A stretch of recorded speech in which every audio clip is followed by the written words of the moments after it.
Hi everyone, it's Joe and Zoe here from In Good Company, and we are here today to talk to you about supervision. So, for those of you who are practicing coaches, and also those of you who are in an executive senior leadership role, a HR role, or really a helping profession, people that serve others, we want to talk to you about the role that supervision plays and how it can be a really important part of your own development.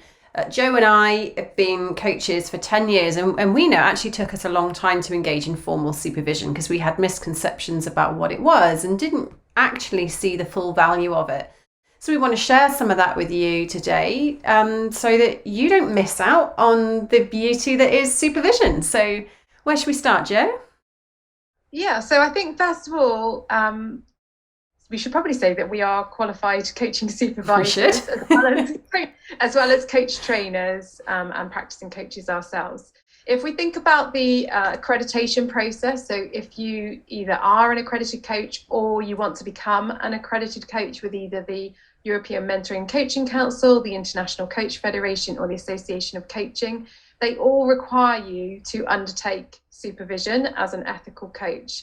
So if you go for accreditation at a foundation level, then you need to have 4 sessions of supervision per year, or once a quarter. Once you get up to the senior practitioner level, you need to have 1 session of supervision for every 35 hours of coaching practice. So obviously thinking about the number of coaching hours that you're doing. So those are all the minimum, but actually my coaching supervisor has 4 supervisors that she works with at the same time, each helping to give her a different lens into her practice and an opportunity to grow.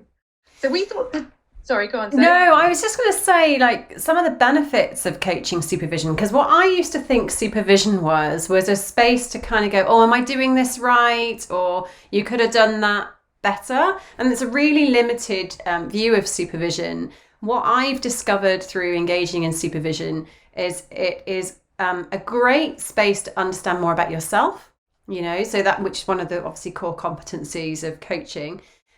Amazing insight into the coachee's world and the things that perhaps you're not able to see as a coach. So opening up your supervision of being able to see what is happening in the coaching relationship, really deepening of your skills, your expertise, the depth at which you work is exceptional. And it's a great place for, like, your self-care, so when you're in a helping profession, you give. It's really nice to go to supervision and have that experience for yourself. And I think it's really important to acknowledge that you should have a structure like that in place for yourself. You may not need it all the time, but it's great to have it there to be able to draw on. Yeah. Yeah, so what we're going to do is just walk through one of the models that is popular in supervision. It's called the seven-eyed model of supervision. I think it's Peter Hawkins. Is that his original piece of work, Joe? You're usually good with references. It's Hawkins and Shohei, I think, Yeah, isn't it? yeah, Hawkins and Shohei. We're going to walk through that. Now, not all supervisors use a formal structure. It's a little bit like Grow when you come to coaching. It's what you might start with in supervision, but it gives you lots of different lenses at which to explore your work. And so that's what we're going to talk you through today. So it'll give you a sample of the breadth at which you can work in supervision. Yeah. All right, so let's kick off. So the first lens in the seven-eyed model is about the coachee and the context in which they work in. So in supervision, this would be about introducing who your client is, what the contract is that you've chosen to work on, perhaps some of the environment that they're working in. So really being able to set the scene for your supervisor. So your supervisor can step into the shoes of that client and start to experience their world whilst you're talking about it. So this is where you would come to supervision with a client case in mind that you want some support and help with. Yeah, and the supervisor might ask you some clarifying questions, and in those questions you might discover actually there's some information I've got missing about the context, and that might be great learning for you to take away and inform your coaching practice. The second eye of the model, the second lens, is about the coach's interventions. So you're going to share with your supervisor, like, what have you done so far with the coachee? What did you choose? What approach did you choose to take? How did that land? What was the outcome of it?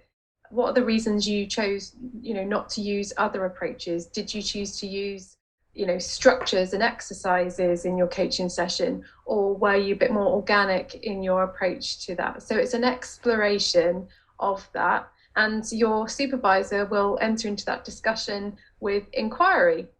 Yeah, and it really helps you to understand the choices that you've made, why you've made them, and it gives you something to reflect on around what could you have done differently, if anything.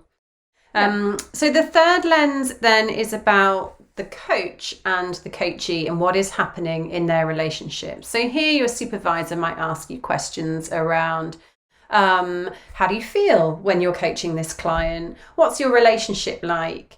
What do you notice about the way the client interacts with you in your coaching sessions? So it's starting to draw on a variety of different senses, not just what did my client say and what did my client do, but drawing much more on what might be happening in the relationship between the two of you that can be useful data to inform where you go in your coaching next. Yeah, really. It all really helps you to take that helicopter view, so to be able to step out of like being in the moment with the client and kind of look down, and what do you notice as you're looking at the session taking place. And you might also, the supervisor might also work with metaphor with you and ask you, if the two of you were doing a dance, what type of dance would it be? And then you might think, oh, wow, I haven't thought about that. Oh, actually it'd be the tango.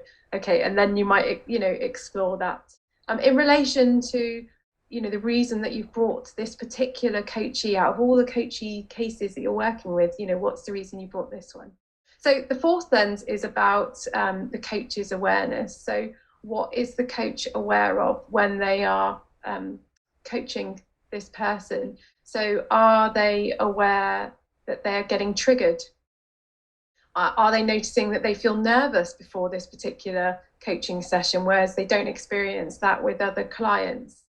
What is it that they are aware of during the coaching session? And they'll explore that, with the supervisor, and look at what's the learning from that, and how will that inform the future coaching practice. Yeah, and as you move through these lenses, they start to take a deeper kind of dig, I suppose, into the coaching and the relationship, because the next lens is actually about the supervisory relationship. So this is about what is going on between me as the supervisor and you as my client, the coach, which might be mirrored in the relationship that the coach and the client have. And this is called parallel process. And so you start to look more at the psychodynamics of what's going on in a coaching relationship. And the supervisor will be really tapping into their own senses here. So as Joe described there, that the coach might be feeling nervous. Maybe that the supervisor is experiencing boredom, right? That could be an emotion that they're experiencing, and that might be relevant to say, that's not usual for me. So is this useful for you? So it's really about getting all these different eyes on what's happening between and within you and your client. So really interesting perspectives that you can get by using that lens. Yeah, and I think there's a really useful example of that where that I read about. It might have been in Shohei's book, which was about the coachee wanted to speak to the coach outside of the coaching session, and actually what they wanted to talk about in terms of the issues they were struggling with is people overcoming boundaries. And so the coach decided to hold the boundary in service of that. So supervisor's role is to help you identify your blind spots that are not obvious to you. So there is also some overlap amongst these lenses as well, because the sixth lens is about the supervisor's reflections. So Zoe started to share about, what are you noticing about, are you feeling bored, or have you noticed that when the coach starts talking about how they end the session with the client, they start getting emotional, and you notice a flushing in the cheeks, or you notice them with their hands on their mouth when they start to talk about, how did they decide to make, that intervention. So it will be, reflecting and sharing observations, but also about noticing what's happening for the supervisor in the experience of that session.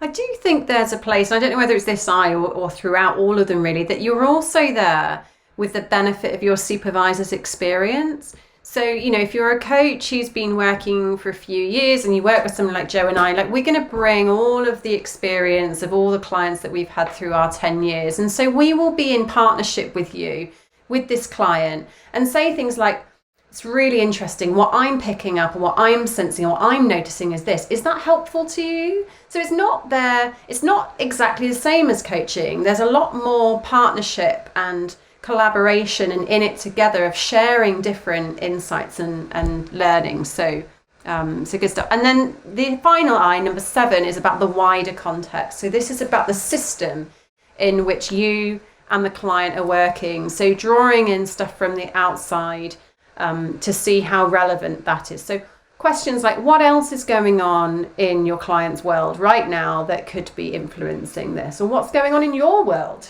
right now that is influencing this? Yeah, so supervision is a safe space. It's an intimate space. It's a space to co-create, with the supervisor. And it's a space to celebrate. It's a space to grow and develop. It's a space to be supported. It's very much about doing with, not doing to, in the same spirit as coaching is. And your supervisor will be having supervision as well on their supervisory practice. So for us, it's a real privilege to be able to, get a lens into new coaches or experienced coaches. And the experience will be different with each and every supervisee. And it's about meeting you where you're at in your coaching practice, whether you need a bit more mental coaching rather than like really deep exploratory supervision. And some people enjoy working with one supervisor, and some prefer to swap and get the insight from different supervisors. And it's for whatever is most useful to you. So hope that gives you a good insight into supervision. So much more to say about supervision, but in a short video, I think we've covered, a model that might be useful for you, even in terms of your own reflections on your practice. Yeah, and if you are looking for supervision, Joe and I do regularly take on new supervision clients. So just reach out to us on info@igcompany.co.uk and we'd be happy to talk. Thanks very much.